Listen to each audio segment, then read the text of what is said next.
ସୁଭଦ୍ରା ଯୋଜନାରେ 92 ଲକ୍ଷ ଆବେଦନ କରିସାରିଲେଣି। ଏଯାଏଁ 92 ଲକ୍ଷ ମହିଳା ସୁଭଦ୍ରା ଯୋଜନାରେ ଆବେଦନ କରିଲେଣି।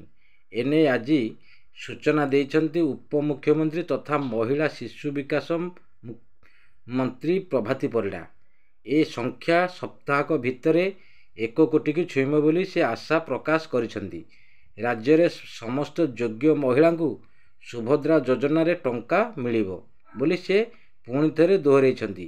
ଏଯାଏଁ 25,11,000 ମହିଳାଙ୍କୁ ସୁଭଦ୍ରା ଯୋଜନା ଟଙ୍କା ଦିଆସରିଛି।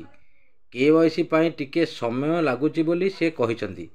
ସୂଚନାଯୋଗ୍ୟ, ଗତ 17 ତାରିଖରେ ପ୍ରଧାନମନ୍ତ୍ରୀ ନରେନ୍ଦ୍ର ମୋଦି ଭୁବନେଶ୍ୱରରେ ଓଡ଼ିଶା ସରକାରଙ୍କ ଯୋଜନା ସୁଭଦ୍ରା ଶୁଭାରମ୍ଭ କରିଥିଲେ।